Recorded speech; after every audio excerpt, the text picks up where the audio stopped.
É herança. Laura subiu o último lance de escadas da estação de metrô e emergiu em uma típica rua parisiense fora do circuito turístico, tranquila, cercada de prédios sóbrios, elegante em sua descrição. O céu de outono estava carregado e o vento frio soprava para longe as últimas folhas amarelas das árvores. Caminhou com tranquilidade por 2 quarteirões até encontrar o prédio que tinha como destino. Apertou um botão do porteiro eletrônico, avisou de sua chegada e entrou quando o trinco da porta foi aberto com um ruído elétrico. Era um escritório de advogados como outros tantos em Paris, com paredes cobertas de grossos livros e janelas altas com cortinas de cor clara. Uma secretária quinquagenária de vestido verde escuro a levou até a sala do advogado cinquentão de terno creme e gravata azul marinho. Mademoiselle Laura Nogueira Judith, você foi chamada a este escritório de advocacia porque foi arrolada como a única herdeira da Mademoiselle Isabelle Judith Margial, sua parenta de 5º grau por parte da família materna, que faleceu há exatamente um ano na localidade de Alauge, distrito de Marsella. Disse o advogado enquanto rompia o lacre de cera de um grande envelope pardo. Vocês têm certeza de que essa mulher era minha parente? Nunca ouvi falar dela e até onde saiba não temos nenhum parente vivendo na França. Questionou Laura surpresa com o que acabará de ouvir. Sem sombra de dúvida, mademoiselle. Continuando. Mademoiselle Margial, solteira, cidadã francesa, lhe deixou como herança um pequeno château em Alauge onde residiu a maior parte de sua vida, um automóvel Citroën Sarracene de seu uso, um apartamento em Paris e a quantia de 5.432.700 euros. Há, no entanto, uma condição. A falecida lhe deixou uma carta que lhe será entregue tão apenas quando a senhorita estiver no apartamento supracitado, devendo então tomar conhecimento de seu conteúdo e na ocasião anunciar a este advogado sua decisão se aceita a herança ou abre mão da mesma em sua totalidade. Concluiu o advogado, que voltou seus olhos para Laura sem nenhum traço de estranheza ou surpresa com o conteúdo do testamento que acabará de ler. Enquanto o advogado dirigia e sua secretária no banco do passageiro falava num francês rápido ao celular, Laura no banco de trás olhava para a paisagem urbana enquanto ruminava aquilo tudo. E pensar que apenas 3 dias atrás estava preocupada com as contas do mês e tentava se convencer não pedir demissão do emprego que detestava. A vida realmente dava voltas, muitas vezes voltas inesperadas e por caminhos inimagináveis. Antes de decidir seguir para o tal apartamento com o advogado, ligou para sua mãe para perguntar da tal Isabelle. Ela tinha uma lembrança vaga da meia-irmã de uma tia-avó que tinha um nome parecido e não foi com a família para o Brasil quando fugiram do nazismo que dominava a Europa. Diziam que era uma artista. Ninguém nunca mais soube dela e não havia mais ninguém vivo na família que soubesse da história. Há uma peculiaridade quanto a esse apartamento que deixei de mencionar, Mademoiselle Laura. O imóvel está fechado desde junho de 1940, quando sua parenta deixou Paris pouco antes das tropas nazistas invadirem a cidade. O imóvel está exatamente como ela o deixou há mais de 70 anos, intocado. Disse o advogado novamente com aquele tom de nenhuma surpresa que começava a irritar Laura. Mas como isso é possível? Perguntou Laura espantada. Os impostos e contas nunca deixaram de ser pagos, por que seria de outra forma? Respondeu o advogado surpreso com a pergunta. O apartamento ficava em Pigalle, num grande e antigo bloco de apartamentos perto da bela igreja de Trinité, não muito longe do que outrora fora o distrito das casas de show e centro da boemia francesa desde o século XIX. Subiram ao 4º andar do prédio. Diante de uma pesada porta de madeira com um 4 ar de latão polido incrustado, a secretária entregou para o advogado 2 envelopes que tirou da valise que levava. De um deles o homem retirou uma pesada chave de bronze. Aqui está a chave que abre o apartamento, mademoiselle, e a carta lacrada de sua parenta. Segundo as instruções do testamento, a senhorita deve entrar para conhecer o local e ler a carta, enquanto aguardamos aqui. Quando sair deverá declarar se aceita os termos do testamento ou não. Disse o advogado lhe entregando a chave e o envelope pardo. Laura destrancou e empurrou a pesada porta. Imediatamente suas narinas foram tomadas pelo cheiro inconfundível de poeira antiga. O lugar devia ser bem ventilado, senão sentiria cheiros piores, pensou. A porta dava para uma ampla sala de estar com janelões, cortinas de brocado e pesados móveis de madeira escura. Sobre a grande mesa coberta por um tapete amarelo e cristaleiras, uma miríade de objetos de decoração em porcelana. Havia quadros nas paredes encostados nos móveis e paredes, pilhas de jornais, revistas e livros. Um grande candelabro de bronze com lâmpadas de filamento pendia do teto. Testou o interruptor e incrivelmente as lâmpadas acenderam enchendo o lugar com uma luz mortiça e amarelada, como do pôr do sol. Mal entrou no cômodo frio, sentiu a porta sendo fechada às suas costas pelo advogado. Com a carta na mão, Laura estava mais curiosa em ver o que havia nos outros cômodos que as palavras que o papel continha. Entrou por um corredor à direita e abriu a primeira porta com que se deparou, um banheiro com banheira, algumas roupas dependuradas. A porta seguinte dava para uma pequena cozinha onde a mesa posta para o café da manhã há tanto tempo acumulava uma grossa camada de poeira. No final do corredor havia um pequeno hall onde um avestruz empalhado a observava com expressão curiosa com seus olhos de vidro, sobre ele um robe de seda vermelha atirado lá com displicência. Abriu a porta à esquerda e encontrou um quarto de vestir com uma profusão de roupas de época em grandes guarda-roupas com as portas escancaradas. A porta da direita dava acesso ao quarto do apartamento de paredes recobertas de papel de parede florido, um enorme janelão com cortinas outrora douradas, uma grande cama desarrumada, num canto uma pesada penteadeira de madeira em estilo rococó coberta de cosméticos, revistas e escovas de cabelo. Uma lareira de mármore lindamente esculpida e sobre ela um enorme quadro retratando uma mulher linda reclinada num sofá com um deslumbrante vestido rosa, sem dúvida Isabelle com 20 e poucos anos. Grandes espelhos de cristal. Sobre um móvel uma vitrola e muitos discos. Laura estava fascinada. Parecia ter voltado ao passado e imaginava que se abrisse a janela veria velhos calhambeques passando pelas ruas. Riu. Nunca imaginaria que algo assim pudesse acontecer, nem mesmo em seus devaneios mais inspirados. Como aquele lugar era diferente do seu pequeno apartamento moderninho e funcional, com decoração minimalista, que agora parecia tão sem personalidade e alma como aquele lugar fascinante. Com cuidado abriu o envelope para ler a carta deixada pela sua parenta desconhecida. Apenas uma folha de papel, uma carta curta escrita com letra bonita e floreada.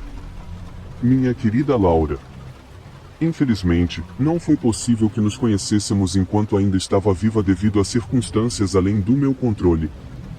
Deixei com o advogado um gravador onde lhe explico o que precisa fazer nesse apartamento, exatamente hoje. Mas será preciso que você passe essa noite sozinha aqui, acompanhada apenas pela minha voz. Se aceitar me ajudar, tudo o que tive será seu e também conhecerá minha triste história. Basta sair e dizer ao advogado que passará a noite aqui. Se não aceitar, basta sair sem dizer nada e seguir seu caminho como se nunca tivesse tomado conhecimento de minha existência. A escolha é sua, minha querida. Sinceramente, espero que esteja disposta a ajudar essa sua parenta desconhecida, esquecida. Carinhosamente. Isabelle Judith Margial. Assim que terminou de ler, Laura teve certeza de que aquela era a coisa mais estranha que já lhe acontecerá em toda a sua vida. Sem dúvida aquela sua parenta era louca, não havia outra explicação. De qualquer forma iria ficar. Nunca fora supersticiosa ou acreditar em fantasmas, e sua magra conta bancária e grandes sonhos ainda por realizar soaram mais alto. No hall do apartamento o advogado e sua secretária aguardavam impassíveis, juntamente com um homem baixinho e magro que tinha nas mãos cadeiras de desdobrar. Assim que ela disse que passaria a noite no apartamento, o advogado lhe entregou um gravador digital, a secretária lhe passou uma sacola de supermercado com algumas garrafas de água, refrigerantes, sanduíches e uma lanterna. Então disse que aquele homem era secretário do seu escritório e que ficaria no hall para confirmar que ela sairia mesmo somente ao amanhecer, cumprindo assim a condição imposta no testamento. Laura trancou a porta do apartamento, colocou as sacolas sobre a única poltrona livre e apertou o botão de play do gravador.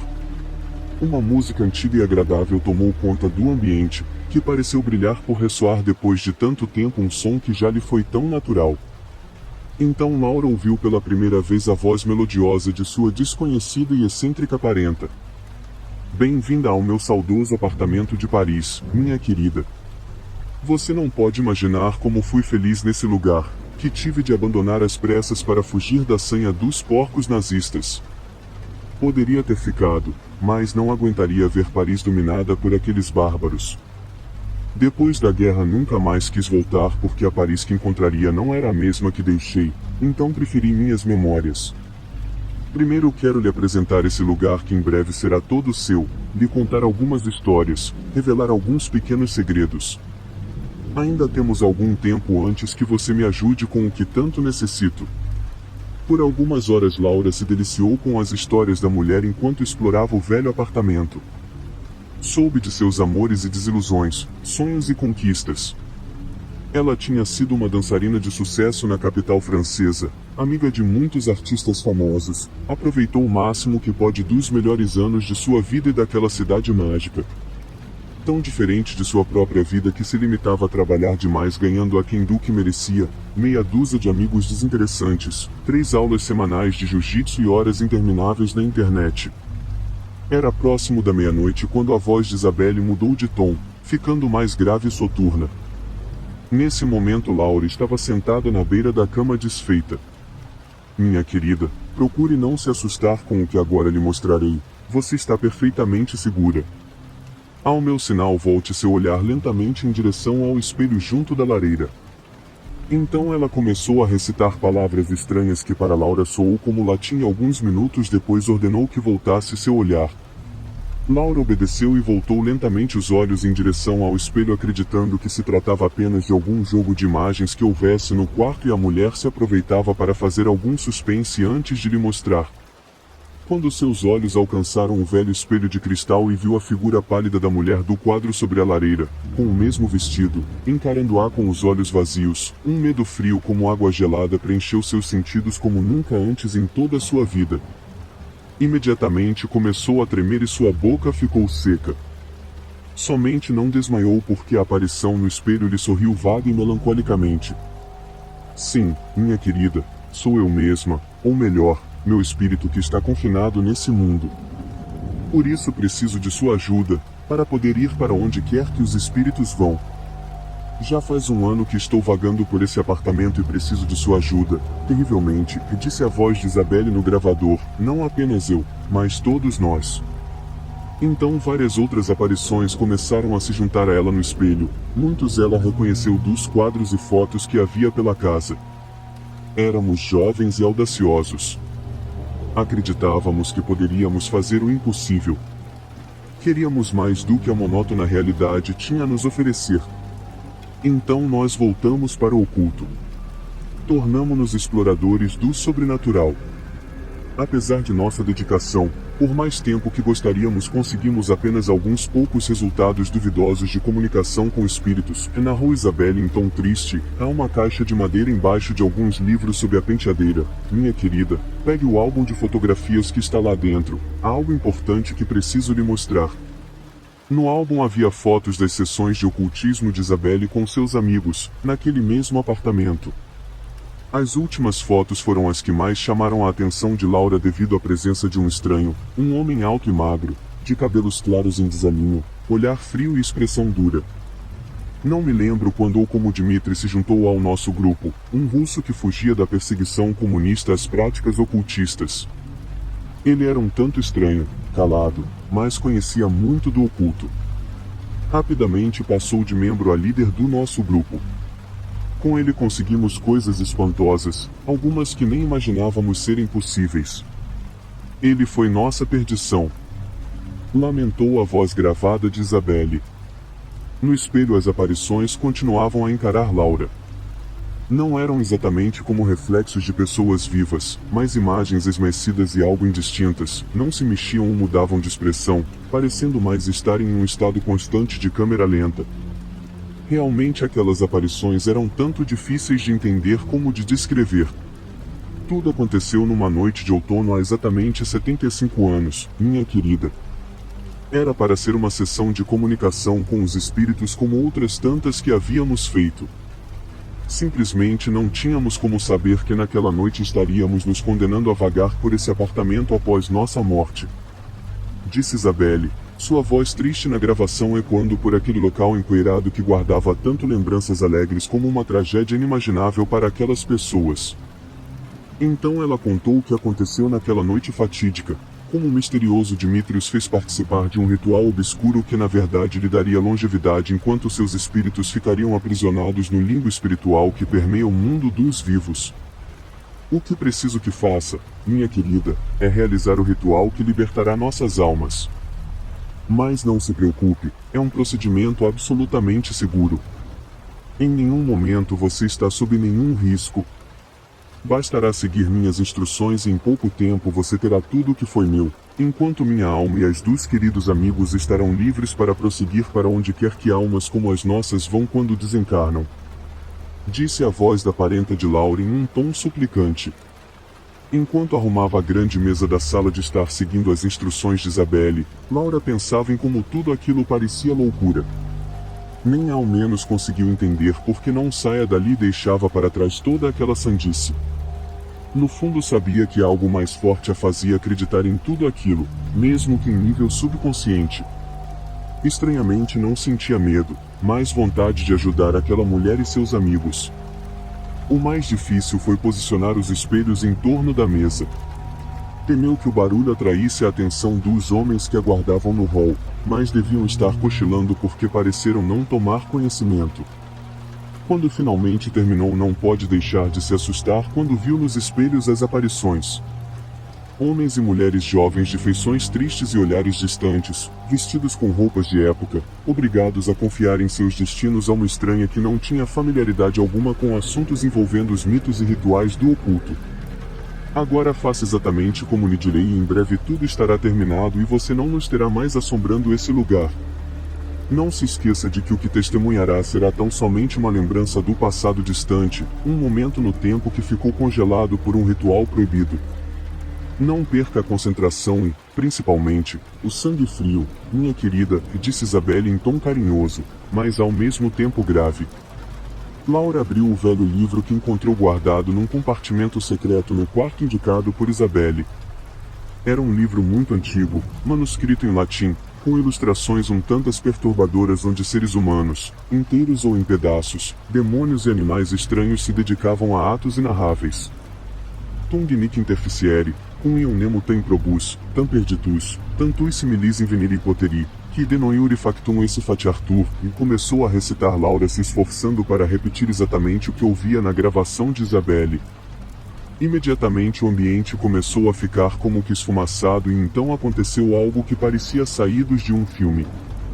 Diante de seus olhos o tempo começou a voltar, permitindo que testemunhasse sua chegada ao apartamento, uma longa sequência de nasceres e pores do sol com o lugar vazio, a fuga de Isabelle, suas festas, encontros e reuniões mediúnicas. Então se viu como espectadora do fatídico ritual que selou os destinos daquelas pobres almas. Lá estava Dmitri com olhar arredio e voz baixa destoando do grupo alegre e cheio de vida. Ao seu comando começaram um ritual sob a luz mortiça das lâmpadas, entoando estranhos encantamentos antigos e proibidos. A voz de Dmitri foi aos poucos ganhando profundidade e ficando mais alta. Então ele entregou o punhal de aspecto ancestral para o rapaz à sua esquerda, que cortou a palma da mão esquerda e a pressionou sobre uma folha de pergaminho coberta de escritos e símbolos estranhos no centro da mesa. O mesmo se repetiu por outras 11 vezes ao longo da mesa. Quando o punhal foi entregue de volta para Dmitri, ele fez um longo corte na própria mão esquerda, se levantou, e sem deixar de entoar as estranhas palavras com ela desenhou um estranho símbolo sobre o pergaminho ensanguentado. Então algo inesperado aconteceu. Dmitri ergueu os olhos diretamente para Laura. O que você faz aqui, cadela de outro tempo? Vociferou o homem. Laura não sabia o que fazer ou dizer. A voz de Isabela a havia abandonado e de alguma forma sabia que aquilo não era para estar acontecendo. Se enquanto vivos não puderam desfazer o que fiz essa noite, não será enviando 2 anos por vir uma mortal ignorante que poderão fugir de seu destino maldito. Gritou Dmitri enfurecido, deixando todos ao seu redor apavorados.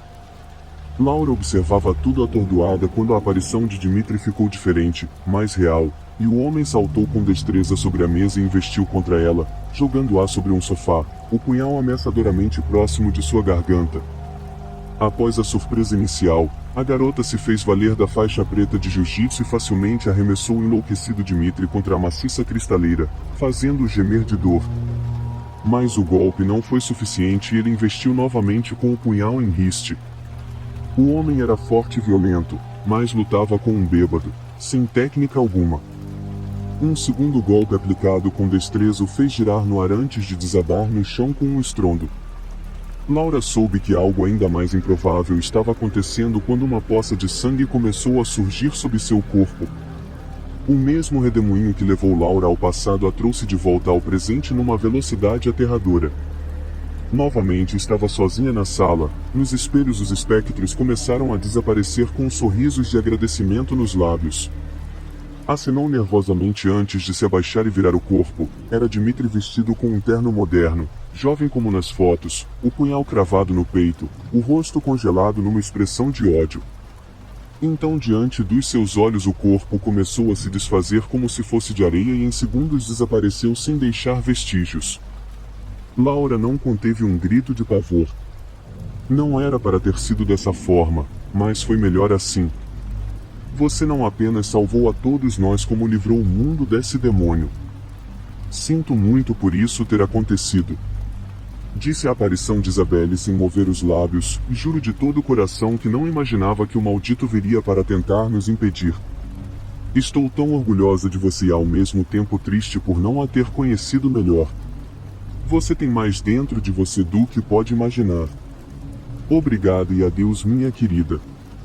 Disse enquanto também desaparecia como fumaça que espalhada pelo vento. Laura estava petrificada. Sabia que era inútil tentar entender o que havia acabado de acontecer. Batidas fortes na porta fizeram seu sangue gelar e o coração bater ainda mais rápido. Mademoiselle, são 6 da manhã, e uma vez que cumpriu o que previa o testamento pode sair quando desejar. Aguardarei para acompanhá-la ao escritório, ouviu dizer o secretário do escritório de advocacia que havia ficado no hall do prédio. 3. Quer saber o que me assombra? Há fantasmas que me assombram. Eu não posso vê-los, mas os escuto todo o tempo. Eles me sussurram o que eu deveria fazer, eles gritam comigo. O pior de tudo é que são contraditórios. Não posso dar-lhes ouvido, mas eles estão gritando nesse exato momento. Alguns não querem que eu escreva sobre eles e outros querem que eu os delate. É uma confusão tremenda. Às vezes me acho em areia movediça, se tentar fugir sucumbo. Se ficar imóvel não saio do lugar. Não posso seguir nenhum, o que me deixa na estaca zero. Outrora tentei abafar essas vozes fantasmagóricas. Fingi-me de surdo e comecei a fazer o que meu coração queria. Não demoraram a descobrir e quase me sufocaram. Eu estava de novo sob o controle deles. A sensação que tive nos pequenos momentos e ações que executei por mim mesma me deu uma liberdade real tão intensa e imensa que jamais poderei esquecer, por mais que os fantasmas me forcem a isso. Agora o meu maior desejo é reviver essa liberdade. Essa esperança faz crescer dentro de mim uma força capaz de concretizar esse desejo. Os fantasmas sabem dele, mas não o conseguiram destruir.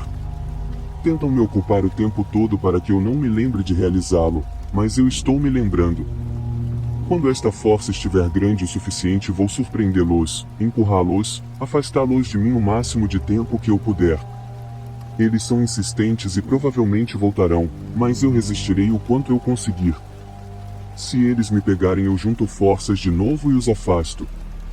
Na verdade, acho que é sempre isso que posso fazer, afastá-los.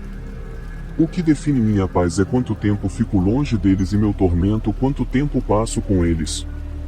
Você deve estar se perguntando, mais que fantasmas são esses? Bem, eles são pensamentos do tipo que te laçam, amarram, selam sua boca e te deixam onde você mais teme estar. Pense no seu pior pesadelo, você o vive acordado.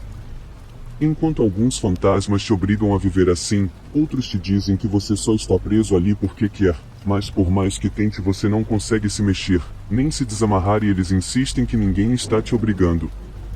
No entanto, não há saída, o lugar está cercado de fantasmas rindo de você. Eles sabem tudo o que você pensa. Eles sabem sua vontade de sair, eles são os primeiros a ver seus planos numa tela gigante acompanhados de pipoca e gargalhadas. Eles têm uma obsessão em fazer sofrer e eu em fugir deles. Pode parecer um ciclo vicioso, mas encontrei uma maneira de sair uma vez e posso sair outras vezes. Eu deixo crescer em minha vontade mesmo não sendo secreta. Eu estou ciente que eles sabem, mas eles pensam que a têm sob controle enquanto eu não penso em sair, desejo, mas não penso, não tento. Apenas separo uma imagem que significa liberdade para mim, apenas eu a interpreto assim. Eles veem na tela uma lembrança minha, mas eu vejo minha porta de saída. Ela me cura as feridas e me preenche de forças. Forças ocultas que em grande dimensão poderão afastá-los e me deixar livre outra vez. É só essa imagem que vejo. Eles podem até pensar que estou deprimida, mas estou em repouso absoluto, em estado de cura. 4. O vizinho. Rogério mora num apartamento confortável. Não grande, mas confortável. 2 quartos, sala, cozinha e banheiro. Um quarto virou escritório. Mais do que suficiente para um cara e seu cachorro. Fica numa rua sem saída, o que garante a tranquilidade que um estudante aspirante a escritor acha precisa. É o único prédio no lado ímpar da rua. Da varanda, pode ver a única casa do lado para uma enorme casa. Sua diversão é sentar-se na varanda à noite, no escuro, para observar os vizinhos. Gente legal. Um casal de idosos, uma filha de meia idade e um cão. Normalmente vi a filha sair para passear com o cachorro, por volta das 11 da noite. Depois ela subia para o andar dos quartos, a luz se apagava e o resto da noite era silêncio. Pessoas estranhas se divertem com coisas estranhas. A graça disso era se sentir invisível. Saber que ninguém mais sabia que ele estava ali, observando. Como um fantasma. A filha passeia com o cachorro e fuma seu cigarro, como sempre. Fala sozinha como sempre. O apartamento de Rogério fica no 3º andar, então não consegue ouvir o que ela fala, nem ter certeza se ela fala mesmo ou se fica só mexendo os lábios. O cão cheira tudo pelo caminho. Depois de urinar, olha na direção da varanda como se soubesse que tem algo ali. Late, como quem disse: sei que você está aí. Você esconde sua cara, mas não pode esconder seu cheiro de mim. Só o cão sabe da sua presença. O resto do prédio se encontra vazio. Os outros apartamentos ainda esperam donos ou inquilinos. Depois que as luzes da mansão se apagam, ele continua sentado na escuridão, só. Um caçador em tocaia cuja presa não vai aparecer. É um tanto sem graça, normalmente, mas o silêncio é reconfortante. O ar gelado da noite entrando pelo nariz e se espalhando pelos pulmões, parecia limpar a fumaça do cigarro, a luz da lua cheia penetrando as copas das árvores, lançando rendas pelo chão de terra, as poucas, mais belíssimas estrelas que a luz da lua permitia ver. Tudo isso era fantástico, mas o melhor era o silêncio. Que foi quebrado pelo grito. Aquele grito que vem da alma, colocado para fora pelo mais puro horror. Grito causado por um medo ancestral, que gela a espinha de quem o ouve. Thor, seu cão, acordou, mas não latiu. Simplesmente se encolheu, colocando a cabeça no chão entre as patas dianteiras enquanto dobrava o rabo para baixo e emitia um lamento baixinho, quase inaudível. Sem saber se realmente havia ouvido algo, permaneceu da mesma forma. Controlou a respiração e esperou seu coração diminuir o ritmo. Se algo estivesse acontecendo, seus vizinhos acenderiam as luzes, gritariam ou algo do tipo. Calma, garoto, não foi nada. Disse enquanto passava a mão na grande cabeça de Thor. O silêncio se restabeleceu pesadamente. Pesado demais. Silêncio total, anormal. Sem os grilos, sem o som das folhas nas árvores, sem canto de coruja. O silêncio do predador. Até mesmo o vento havia deixado aquela rua sem saída. Rogério deveria fazer o mesmo. Sentia que deveria fazer o mesmo. Mas ele continuou no mesmo lugar, esperando, olhando, sabendo que algo aconteceria. As horas passaram e o sono venceu. O domingo começou cedo para Rogério. Dormir na varanda sempre o revigorou. Ser acordado pelo sol nascente não tem preço, fez o sonho da noite anterior ser quase esquecido. Uma lembrança ruim semi-apagada. Devia passear com Thor e fazer compras na feira, mas Thor não queria sair. Insistentemente ele se encolhia e andava para trás com toda a sua força a cada tentativa de ser levado para fora, e quando Rogério se dirigia para a porta sozinho ele começava a latir e corria para entrar no caminho entre ele e a porta. Só consegui sair depois de trancar Thor na varanda. Saiu ao som dos latidos do cão.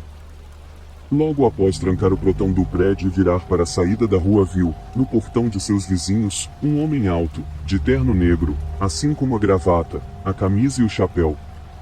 Do colete pendia uma corrente dourada que refletia o sol da manhã. Thor já não latia mais. O chapéu do homem alto encobria seus olhos, mas mesmo assim Rogério acenou para ele, que respondeu levando a mão esquerda ao chapéu. No fim da rua há uma encruzilhada. Virando à esquerda há um condomínio, à direita segue-se para o campus da universidade, seguindo em linha reta descendo a ladeira se chega à feira. Rogério comprava laranjas todo domingo, muitas. Enquanto escolhia as que levaria naquela manhã notou que, ao seu lado, estava o homem alto. Ele devia sentir calor dentro daquela roupa. Olhava as laranjas com desinteresse e sorria. Rogério tentou seguir com suas compras, mas a presença do estranho o deixava desconfortável. Acelerou a escolha das laranjas e seguiu para as mangas. Quando virou de costas para a barraca de laranjas viu o homem alto próximo às mangas. Foi direto às bananas, afinal não era época de mangas mesmo. Escolheu uma dúzia de bananas prata. Na hora de pagar o homem alto estava ao lado do feirante. Chegou em casa levando apenas laranjas. Convencido de que a noite dormida ao relento havia lhe causado febre, daquelas altas que causam alucinações. Tomou um antitérmico e se deitou na cama para descansar. Não consegui dormir. A sensação de olhos fixados nele não o deixava. Andou pela casa e preparou um suco de laranja, que seria tomado na varanda como manda seu ritual dominical. Da varanda viu o homem alto, perto do portão de seus vizinhos, com o chapéu a lhe cobrir os olhos e o sorriso escapando da boca. Observou o estranho enquanto criava hipóteses. Como ele chegou tão rápido até a feira? Deve ter ido por outro caminho, mais curto. Como se moveu tão rápido? Eu não estava prestando atenção, tem que ser isso. Quem é esse cara? Buscava explicações racionais, mas elas não bastavam. Não podiam explicar como sabia que o homem alto vestido em negro tinha um olhar que lhe penetrava a alma, mesmo sem ter visto seus olhos. Passou o resto do domingo escrevendo. Tentando, na verdade. A presença do estranho no lado de fora destruía sua concentração e capacidade criativa. Fechou as cortinas blackout e foi dormir, pois logo cedo tinha aula na universidade. Ninguém deveria ter que acordar às 7 da manhã para assistir aulas sobre qualquer coisa. Muito menos de latim. Ao sair do portão de seu prédio, Rogério fica aliviado por não ver o estranho no portão. Segue pela rua da direita na encruzilhada para sua inevitável manhã de aulas. O campus da universidade é um lugar agradável, cheio de árvores e prédios com arquitetura elaborada, cheio de pessoas e vida. Grupos de estudantes se cruzam ao se dirigir para suas respectivas aulas e o estranho segue Rogério. Apertar o passo para logo chegar à sala de latim pareceu uma boa ideia. Mas, novamente, o estranho foi estranhamente mais rápido. Ao entrar na sala, Rogério vê ele sentado ao fundo da sala, rindo. Tomado pelo tipo de impulso que nos leva a fazer coisas estúpidas, saiu da sala correndo, decidido a voltar para seu apartamento e só sair de lá depois de chamar um médico, um psicólogo ou um psiquiatra, pois, definitivamente, estava ficando louco. Não tinha certeza se havia gritado enquanto corria para fora da sala, mas os outros alunos tiveram a certeza de que ele tinha problemas. Correu mais rápido que meus pulmões de fumante permitiam somente para dar de cara com o estranho, parado no portão de seus vizinhos, sorrindo. Quem é você? Rogério gritava ofegante. O estranho, com movimentos suaves, ergueu os olhos e disse sorrindo. Seu vizinho, Reginaldo. E era. Sabia que era, mas estava errado. Seu Regis tinha mais de 70 anos e o estranho não passava dos 30. De alguma forma realmente era ele. Mas não podia ser. Você é filho do seu Regis? É muito parecido com ele. Não. E sou o Reginaldo. Por que você não acredita em mim? Acredito, mas da última vez que eu vi o senhor era mais velho. Ah, muitas coisas aconteceram. Por que não entramos e tomamos um café? Lá eu te explico o que houve.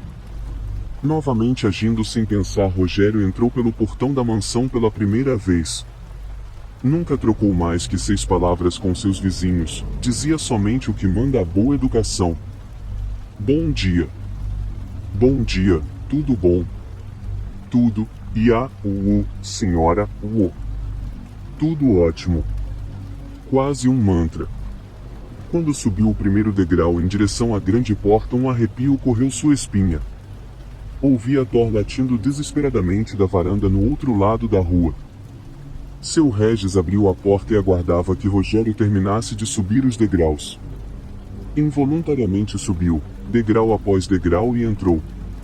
A sala de estar enorme e vazia assustava. Não havia decoração clichê de família Addams, mas havia imponência e bom gosto. O tipo de lugar que nos faz sentir pequenos. A luz da manhã entrava pelas amplas janelas iluminando a decoração feita em tons de bege e branco. Um paraíso de revista de decoração.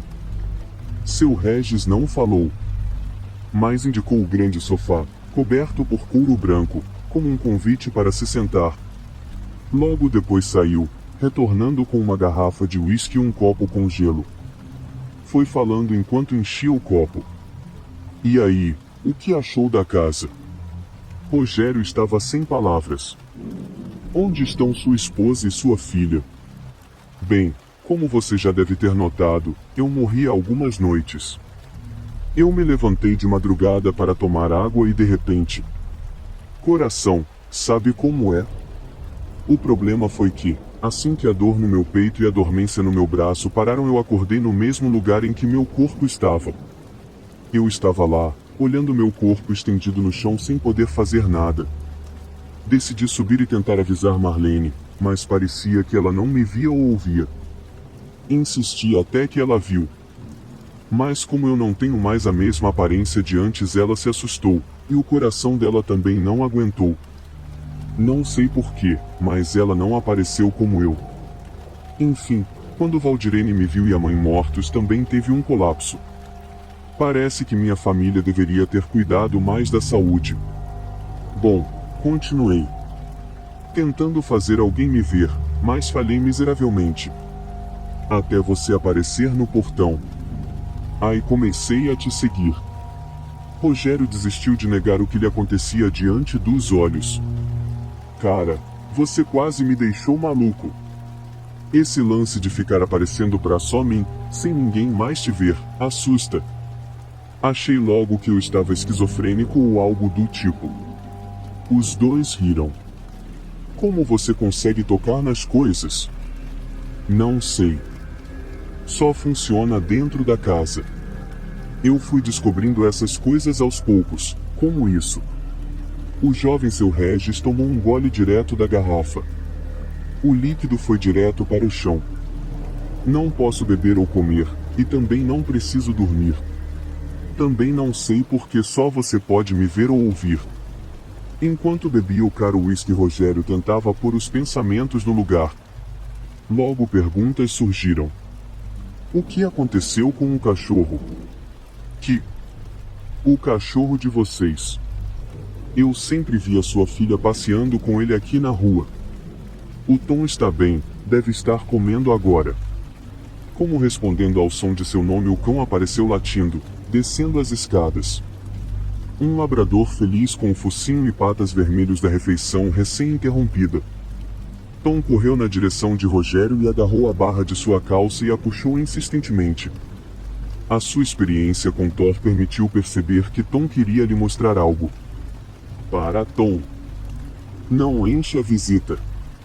O jovem seu Regis gritava, mas o cão parecia não lhe ouvir. Rogério seguiu o cão escada acima apesar dos avisos do jovem seu Regis. Tom entrou por uma porta entreaberta. Rogério podia ouvir Thor latindo desesperadamente do outro lado da rua.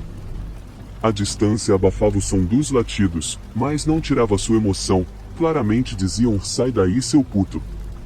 Contrariando o conselho de seu melhor amigo, Rogério empurrou a porta.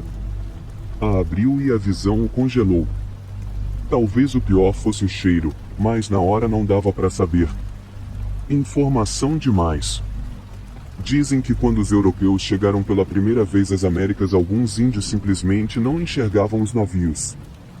A imagem daquelas coisas enormes, impelidas pelo vento, trazendo homens brancos de além-mar cobrindo o corpo com panos, era tão além da compreensão deles que o cérebro simplesmente ignorava. Talvez por isso Rogério não viu o corpo de seu Regis, velho como ele conhecia, com um buraco no lugar de rosto. Já havia sido difícil se convencer de que seu Regis, mais novo do que de costume, o estava seguindo por toda a parte, que a existência de outro estava além das capacidades de seu cérebro. Mas todo o resto estava a seu alcance. A cena grotesca exibia sangue, carne e intestinos. Tudo num emaranhado que ficava entre a arte e um ataque epilético. Os corpos semidecompostos ainda eram reconhecíveis para Rogério. Os órgãos internos espalhados pelo chão, pelas paredes e pelo teto do amplo quarto. Tom havia comido a coxa de Marlene até o fêmur e agora começava a roê-lo. O jovem seu Regis estava sentado à beira da cama, brincando com algo que pode ter sido um fígado ou um pedaço de um rim. Por favor, me desculpe. Eu não queria que você visse essa bagunça. Vamos aguardar lá embaixo? O que aconteceu aqui? Palavras que saíram com muito esforço da boca de Rogério. Quase não conseguiram se fazer ouvir. Mas saíram de sua boca. Você fez isso, meu jovem. O jovem seu Regis respondeu sorrindo. Eu não fiz nada. É a primeira vez que entro nessa casa. Calma, garoto. Assim você vai ter um troço. Deixe-me te explicar com todas as palavras para que nada fique confuso nessa sua cabecinha devagar, certo? Rogério tremia demais para falar ou para fugir. Eu fiz tudo isso, sim, admito. Quando você fica velho, as coisas vão ficando chatas, sem graça, e eu decidi terminar com a minha vida. Mas a maldita Marlene entrou bem na hora, e começou a gritar pela nossa filha. Aí uma coisa levou a outra e ao invés de usar a faca para cortar meus pulsos, eu usei para cortar a garganta de Marlene, aquela puta velha. Ai, quando dei por mim, eu estava comendo a minha filha ainda quente, o Tom estava comendo a Marlene, cada um à sua maneira, se é que me entende. Eu perdi totalmente o controle fazendo essa bagunça toda que você pode ver. Depois de voltar ao normal, terminei o que havia começado com uma arma velha que havia sido de meu pai. Essas coisas fazem um estrago, não é? Aí veio a parte estranha. Depois do tiro eu simplesmente acordei aqui, 40 anos mais novo e sem conseguir tocar as coisas. Terrível, não? Rogério parou de ouvir quando algo sobre necrofilia foi dito e o barulho das sirenes começou a ficar mais alto. Como eu disse, Rogério, foi você quem fez isso tudo. Eu descobri que posso, com um esforço tremendo devo salientar, tocar nas coisas dentro da casa, como o telefone. Como parece que a eternidade vai ser bem sem graça, preso por aqui, eu tinha que me divertir. Você me entende, não é, Rogério? Não é nada pessoal, é o destino você ser o único que me vê. Rogério estava ajoelhado no chão e chorando. Quando foi levado pelos policiais só conseguia gritar. Foi ele, não eu. O homem de preto, seu Regis. Reginaldo. Foi ele. Ao fundo, Thor latia. Os advogados contratados por sua família garantiram o diagnóstico de esquizofrenia. Alguns podem dizer que o lado bom de se ver fantasmas é que você nunca está sozinho. 5. A nossa outra casa. A minha família acabou de se mudar para uma casa nova uma semana atrás, mais ou menos. Nós moramos na casa que acabamos de sair por quase 16 anos. Nós alugávamos, mas o meu pai resolveu que estava na hora de comprar uma casa, e depois de guardar um bom dinheiro e de conseguir um empréstimo, ele conseguiu comprar essa casa onde moramos agora. Apesar de ter um quarto só para mim agora, de não precisar mais dividir o quarto com a minha irmã, eu vou sentir saudades da outra casa, apesar de alguns sustos que eu passei por lá. E é isso que eu gostaria de registrar aqui. Na outra casa onde morávamos tinha 3 quartos. Um para os meus pais, um para o meu irmão e um para minha irmã e eu. Só que o quarto que era da minha irmã e meu, na verdade era uma garagem que foi convertida para um quarto. E por ser mais espaçoso, ficou para minha irmã e eu. Enfim, vamos começar agora com as coisas paranormais que aconteciam naquela casa agora. Às vezes de noite, eu podia ouvir sussurros no meu quarto. A minha irmã sempre teve um sono muito pesado, e nunca ouvia nada. Mas eu sempre dormia e depois de 1 hora ou 2, eu acordava, ouvindo sussurros no meu quarto. Nunca dava para entender exatamente o que diziam, e eram muito baixos, mas dava para distinguir que eram 3 vozes diferentes. 2 masculinas e uma feminina. Isso nunca me assustou muito, nem sempre eu ouvia os sussurros, mas quando eu ouvia, depois de alguns meses, já tinha me acostumado. E eles nunca me pareceram muito ameaçadores. Em uma noite aconteceu algo que me assustou muito. A minha irmã tinha ido passar a noite na casa de uma amiga dela da escola, e eu estava sozinha no meu quarto. Nessa noite, como estava quente, eu não estava totalmente enrolada nas minhas cobertas, então a minha perna estava descoberta. No meio da noite eu acordei de novo, ouvindo os sussurros. Só que depois de uns 10 minutos, os sussurros sumiram. O meu quarto ficou muito quieto. Eu não achei nada demais e resolvi tentar dormir de novo. Quando eu fechei os olhos eu senti alguém segurar a minha perna. Eu fiquei tão assustada que não consegui nem gritar, nem me mexer, nem fazer nada. Só fiquei lá parada sentindo aquela mão segurando a batata da minha perna. Não foi uma agarrada forte que machucou nem nada, mas era alguém segurando a minha perna. E aquele quarto, por ter sido uma garagem, tem o piso mais baixo que o resto da casa, então tem 2 degraus largos de madeira saindo da porta até o chão, e esses degraus não estavam muito bons na época, estavam um pouco podres e rangiam se alguém pisasse neles. A minha irmã não estava lá e ninguém entrou no meu quarto, ou eu teria ouvido os degraus rangerem. Um pouco mais de 1 minuto depois eu senti a mão soltar a minha perna bem devagar. Eu já estava suando frio de medo a essa hora e ainda não conseguia me mexer de tanto medo. Um pouco depois disso os sussurros começaram de novo. Eu não sei se foi de tanto medo, mas eu dormi pouco tempo depois, desmaiei quase. Depois desse dia eu falei que queria trocar de quarto com o meu irmão, e como o meu quarto era maior não foi difícil convencer ele a trocar de quarto. A minha irmã não ligava muito para que quarto fosse, então estava todo mundo feliz. O meu irmão nunca reclamou de nada de estranho no quarto novo dele. Nunca falou de sussurros de noite ou qualquer outra coisa. Mas pouco tempo depois, eu estava no meu quarto novo com a minha irmã, estávamos as 2 dormindo. Então, eu acordei de novo, ouvindo sussurros, mas dessa vez não estava vindo do quarto que eu estava, estavam vindo do lado de fora do quarto. Parecia que o rádio de alguém estava ligado. Eu tentei ignorar e voltei a dormir. Isso aconteceu mais algumas vezes, até que numa noite eu acordei ouvindo os sussurros de novo, vindo do lado de fora do quarto. Eu resolvi levantar-se para ver de onde vinham e quando eu cheguei no corredor, eu vi que vinham do meu antigo quarto. E quando eu cheguei perto, eu consegui distinguir algumas palavras do que estavam dizendo: volta, não deixa a gente, não me deixe e algumas coisas assim. Agora se era comigo e se tinha a ver com o fato de eu ter mudado de quarto, eu não sei, mas eu comecei a não gostar de passar em frente, muito menos de entrar no quarto do meu irmão. A nossa outra casa. A minha família acabou de se mudar para uma casa nova uma semana atrás, mais ou menos. Nós moramos na casa que acabamos de sair por quase 16 anos. Nós alugávamos, mas o meu pai resolveu que estava na hora de comprar uma casa, e depois de guardar um bom dinheiro e de conseguir um empréstimo, ele conseguiu comprar essa casa onde moramos agora. Apesar de ter um quarto só para mim agora, de não precisar mais dividir o quarto com a minha irmã, eu vou sentir saudades da outra casa, apesar de alguns sustos que eu passei por lá. E é isso que eu gostaria de registrar aqui. Na outra casa onde morávamos tinha 3 quartos. Um para os meus pais, um para o meu irmão e um para minha irmã e eu.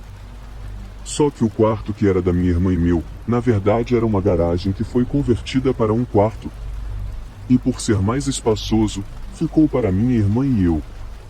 Enfim, vamos começar agora com as coisas paranormais que aconteciam naquela casa agora. Às vezes de noite, eu podia ouvir sussurros no meu quarto. A minha irmã sempre teve um sono muito pesado, e nunca ouvia nada. Mas eu sempre dormia e depois de 1 hora ou 2, eu acordava, ouvindo sussurros no meu quarto. Nunca dava para entender exatamente o que diziam, e eram muito baixos, mas dava para distinguir que eram 3 vozes diferentes. 2 masculinas e uma feminina. Isso nunca me assustou muito, nem sempre eu ouvia os sussurros, mas quando eu ouvia, depois de alguns meses, já tinha me acostumado. E eles nunca me pareceram muito ameaçadores. Em uma noite aconteceu algo que me assustou muito. A minha irmã tinha ido passar a noite na casa de uma amiga dela da escola, e eu estava sozinha no meu quarto. Nessa noite, como estava quente, eu não estava totalmente enrolada nas minhas cobertas, então a minha perna estava descoberta. No meio da noite eu acordei de novo, ouvindo os sussurros. Só que depois de uns 10 minutos, os sussurros sumiram. O meu quarto ficou muito quieto.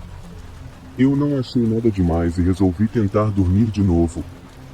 Quando eu fechei os olhos, eu senti alguém segurar a minha perna. Eu fiquei tão assustada que não consegui nem gritar, nem me mexer, nem fazer nada. Só fiquei lá parada sentindo aquela mão segurando a batata da minha perna. Não foi uma agarrada forte que machucou nem nada, mas era alguém segurando a minha perna. E aquele quarto, por ter sido uma garagem, tem o piso mais baixo que o resto da casa, então tem 2 degraus largos de madeira saindo da porta até o chão, e esses degraus não estavam muito bons na época, estavam um pouco podres e rangiam se alguém pisasse neles. A minha irmã não estava lá e ninguém entrou no meu quarto, ou eu teria ouvido os degraus rangerem. Um pouco mais de 1 minuto depois eu senti a mão soltar a minha perna bem devagar. Eu já estava suando frio de medo a essa hora e ainda não conseguia me mexer de tanto medo. Um pouco depois disso os sussurros começaram de novo. Eu não sei se foi de tanto medo, mas eu dormi pouco tempo depois, desmaiei quase. Depois desse dia eu falei que queria trocar de quarto com o meu irmão, e como o meu quarto era maior não foi difícil convencer ele a trocar de quarto. A minha irmã não ligava muito para que quarto fosse, então estava todo mundo feliz. O meu irmão nunca reclamou de nada de estranho no quarto novo dele. Nunca falou de sussurros de noite ou qualquer outra coisa. Mas pouco tempo depois, eu estava no meu quarto novo com a minha irmã, estávamos as 2 dormindo. Então, eu acordei de novo, ouvindo sussurros, mas dessa vez não estava vindo do quarto que eu estava, estavam vindo do lado de fora do quarto. Parecia que o rádio de alguém estava ligado. Eu tentei ignorar e voltei a dormir. Isso aconteceu mais algumas vezes, até que numa noite eu acordei ouvindo os sussurros de novo, vindo do lado de fora do quarto. Eu resolvi levantar-se para ver de onde vinham e quando eu cheguei no corredor, eu vi que vinham do meu antigo quarto. E quando eu cheguei perto, eu consegui distinguir algumas palavras do que estavam dizendo: volta, não deixa a gente, não me deixe e algumas coisas assim. Agora, se era comigo e se tinha a ver com o fato de eu ter mudado de quarto, eu não sei, mas eu comecei a não gostar de passar em frente, muito menos de entrar no quarto do meu irmão. Item 48 da loja de bizarrices de Leonardo Magnus. 18 horas e 1 minuto. Eu quero comprar um fantasma, disse o homem de terno negro ao entrar na Magnusa.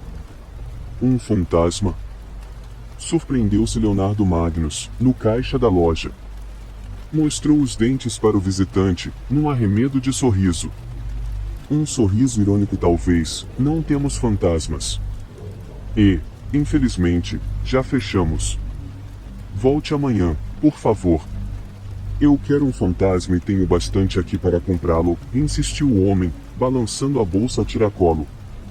Tinha o rosto duro e seco, como se esculpido em madeira, e rugas muito profundas. Se o vendedor falhava em sorrir, este parecia incapaz disso. Ah, gemeu Leonardo, estressado. Temos manuais de cabala de 1700, crânios astecas com mosaicos em turquesa, moedas sírias do século II e diversos amuletos de Uganda, mas nada de fantasmas. Eu lhe peço, volte amanhã. E mais cedo, claro. Alto e magricelo, o homem apoiou as mãos sobre o balcão e encarou. E o 48? O 48 o quê? O item 48. Quem te contou sobre isso? Leonardo fechou o rosto. Não importa. Apenas venda-o para mim. Foi meu irmão que te contou, não é? Aquele intrometido. Não vou dizer quem foi. Você tem o que eu quero e eu tenho o dinheiro para comprá-lo. O que ainda não entendeu?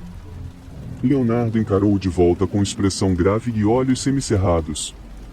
A altura e a sisudez do visitante não o intimidavam. Mas logo a cara fechada se tornou pensativa. Está no fundo da loja, e disse, por fim. Siga-me. Meu nome é Matheus Leibardi, disse o visitante, achando por bem se apresentar, enquanto passavam em frente à vidraça com os restos ressequidos de um zumbi caribenho. Posso saber por que tanta resistência em me vender o fantasma? Porque é uma peça incomum. Apesar de todas as peças da loja serem incomuns. Mas ela não foi comprada, foi emprestada. De quem? Perguntou Matheus, curioso. Não costumo passar informações sobre os meus fornecedores. Respondeu Leonardo, taxativo. Somos duas pessoas cheias de segredos, e concluiu Matheus, enquanto observava as cartas de tarot espalhadas sobre uma mobília velha. É um Crowley? Era do próprio. E está com um preço especial. Mais rapidamente voltou ao outro assunto, além disso, tem um número. O 48 me persegue. É um número muito significativo para mim. Mas, afinal, por que você precisa de um fantasma? Eu era um homem muito religioso, Sr. Magnus. Mas então minha querida esposa morreu e eu perdi toda a fé. Mas acho que não preciso falar desse tipo de coisa com você, visto que também perdeu a sua. Nunca fui casado. Falo da fé. Engano seu. Tenho apenas 3 certezas na vida, da morte, dos impostos e da vida após a morte. Mas, Matheus desmontou-se. Passavam ao lado de manequins sinistros, vestidos com trajes incas de adoração ao Deus Sol. A Magnusa parecia não ter fim. Então por que parou de trabalhar com seu irmão? Correr o mundo atrás de mistérios e arriscar a vida é para jovens. Tem uma hora que você se dá conta que precisa arrumar algo mais lucrativo e seguro. Briguei com Miguel por causa disso muitas vezes. Ele sempre me dizendo que eu me preocupava mais comigo do que com as pessoas que realmente precisavam de ajuda. Mas quanto ao sobrenatural, nunca tive dúvidas. Até porque vi muitas coisas, e na verdade, e peço desculpas por dizer isso, acho que quem não acredita tem uma mente bem obtusa. Não precisa se desculpar, eu concordo, disse Matheus, gesticulando afirmativamente com a cabeça. Num instante, crânios de cristal pareciam segui-los com o olhar, apesar das órbitas vazias. E é por isso que preciso desse fantasma. Tentei padres, pastores e médiuns. Tentei técnicas e equipamentos paracientíficos. Mas nada me trouxe uma prova significativa de uma realidade post-mortem. Chegamos, disse Leonardo, apontando para a lona que cobria algo não muito maior que Mateus e que estava no final do corredor empoeirado e mal iluminado. Este, por sua vez, excitado, prendeu a respiração. Leonardo notou isso e divertiu-se. Sem demora retirou a lona. Mateus ficou surpreso e decepcionado ao mesmo tempo com o que viu. Era apenas uma estátua. Uma estátua belíssima, diga-se de passagem. Representava uma mulher de face singela, seios cheios e entumecidos, e curvas formosas. Um corpo nu e jovem sob um véu impressionantemente esculpido em mármore branco. Mas isso não é um fantasma. Ele chiou, é a modéstia de Antônio Corradini. Uma réplica, na verdade. Não é uma réplica. É original, corrigiu Leonardo. E aqui está na Capela San Severo em Nápoles. Também. Ambas são originais. Se você notar bem, há uma sutil mudança no véu das duas estátuas, como se tivesse ocorrido um movimento do corpo e... Não sou especialista em Corradini. Esbravejou Mateus, como poderia notar isso? Então, confie em minha palavra. Confiar. Mesmo querendo me empurrar essa estátua que diz ser um fantasma? Realmente você me acha muito obtuso. Calma, meu senhor, disse Leonardo, brandamente, tentando amainar os ânimos de Mateus. Isto não é uma estátua, é um monumento petrificado. O que você está vendo à sua frente é um instante de uma alma, de um fantasma. Como uma foto tridimensional de uma entidade do além. Não vê a riqueza de detalhes? Como parece viva. E esse extraordinário véu, então? Que na verdade não é um véu, mas a membrana ectoplasmática que cobre os seres fantasmagóricos. Mateus estava incrédulo. Mesmo assim, ao deter-se na face de pedra da jovem que contemplava o nada, sentiu calafrios. Seria a captura da emanação da mãe do príncipe de San Severo, que morreu no trabalho de parto? A pergunta escapou-lhe da boca. Quem sabe? Mesmo assim é um absurdo. Resistia Mateus, como Corradini teria conseguido fazer isso? Ele era maçom e, principalmente, alquimista. E isto aqui e aquilo lá na Itália seriam materializações ectoplasmáticas? Sim. Respondeu Leonardo, com uma certeza irritante. Capturadas com instantes de diferença. Engenhoso, não? Ainda não acredito. E o que ele teria usado para conseguir esse feito? Dizem que uma gaiola psiconica. Psicões são. Eu sei o que são, me interrompeu Mateus. Sua face, surpreendentemente, tornou-se mais serena. Bem, uma gaiola psi. Eu também sei o que é, me interrompeu novamente. Quanto quer por essa este e esse fantasma? 50.000. 50. Admirou-se Mateus, não tenho esse dinheiro. Então, infelizmente, nada feito. Espere, não tenho aqui. Nunca pensei que um fantasma pudesse ser tão caro. Faço uma transferência para sua conta no valor de 35.000. 45, mais o que você tiver na bolsa. 35.000 agora e consigo os outros 10 em um mês. Fechado. 1h26. Leonardo morava sobre a Magnusa e já estava dormindo quando o telefone começou a tocar insistentemente. Alô? Acho que é Maria Madalena. Senhor Leibardi? Por que está ligando a esta hora? Não é a mãe do príncipe de San Severo. Disse Mateus, entusiasmado, quase gaguejando, é Maria Madalena. O fantasma dela. Leonardo suspirou de descontentamento.